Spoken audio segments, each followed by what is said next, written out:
അച്ചാറിന് ആവശ്യമായിട്ടുള്ള നമ്മൾ മുളകെടുത്ത് കഴിഞ്ഞ് വൃത്തിയാക്കി എടുത്തു കഴിഞ്ഞാൽ ആദ്യം നമ്മൾ ചെയ്യുന്നത് മുളകിൻ്റെ ഞെട്ട് കളഞ്ഞതിന് ശേഷം ചെറുതായിട്ടൊന്ന് കുത്തുക, ഇടുക.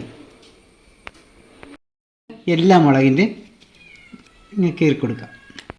അച്ചാറിന് വേണ്ട മറ്റു ചേരുവകൾ: ഒരു കഷ്ണം ഇഞ്ചി നീളത്തിലരിഞ്ഞത്, 10-20 വെളുത്തുള്ളി, പിന്നെ കടുക് താളിക്കാൻ ആവശ്യമായ 2 വറ്റൽമുളക്, കുറച്ച് വേപ്പില, മുളക് പൊടി, ടീസ്പൂൺ മഞ്ഞൾപ്പൊടി, ടീസ്പൂൺ ഉലുവാപ്പൊടി. എണ്ണ നന്നായിട്ട് ചൂടായിട്ടുണ്ട്. നമുക്കതിനകത്ത് കടുക് ഇട്ട് കൊടുക്കാം. കടുകെല്ലാം പൊട്ടിയിട്ടുണ്ട്. ഇതിലാക്കി വറ്റൽമുളക് ഇട്ട് കൊടുക്കുക. നമ്മൾ തയ്യാറാക്കി വെച്ചിട്ട് കരിവേപ്പില,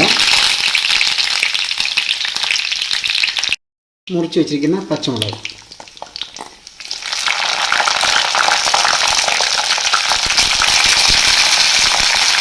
എല്ലാം കൂടെ നമുക്ക് വറുത്തെടുക്കാം. നമ്മുടെ പച്ചമുളക്, വറ്റൽമുളക് ഇതെല്ലാം ഒന്ന് വാടി വന്നിട്ടുണ്ട്. ഇതിലേക്ക് നമുക്ക് അരിഞ്ഞു വെച്ചിരിക്കുന്ന ഇഞ്ചി, വെളുത്തുള്ളി ഇട്ട് കൊടുക്കാം.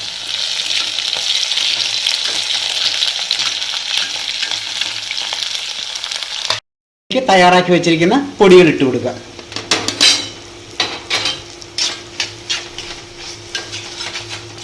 ഇതിലേക്ക് ചൂടാക്കി വെച്ചിരിക്കുന്ന 1/4 കപ്പ് വിനാഗിരി ഒഴിച്ചു കൊടുക്കുക.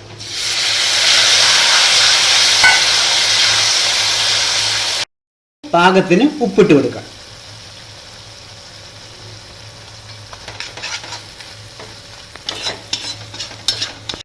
നമുക്ക് 1/4 ടീസ്പൂൺ കായപ്പൊടി ഇട്ട് കൊടുക്കുക.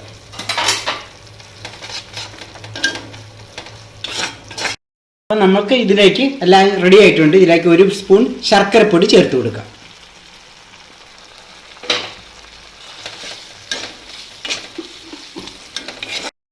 പുളിയും എരിവും ഒക്കെ ബാലൻസ് ചെയ്യാനായിട്ട് നമ്മൾക്ക് മധുരം ചേർക്കുമ്പോൾ ശരിയാകും. സൂപ്പർ പച്ചമുളകിൻ്റെ അച്ചാർ റെഡി ആയിട്ടുണ്ട്. നമ്മുടെ മീനാക്ഷി പാചക ചാനൽ ലൈക്ക് ചെയ്യുക, ഷെയർ ചെയ്യുക, സബ്സ്ക്രൈബ് ചെയ്യുക. പുതിയൊരു വീഡിയോ ആയിട്ട് വീണ്ടും കാണാം.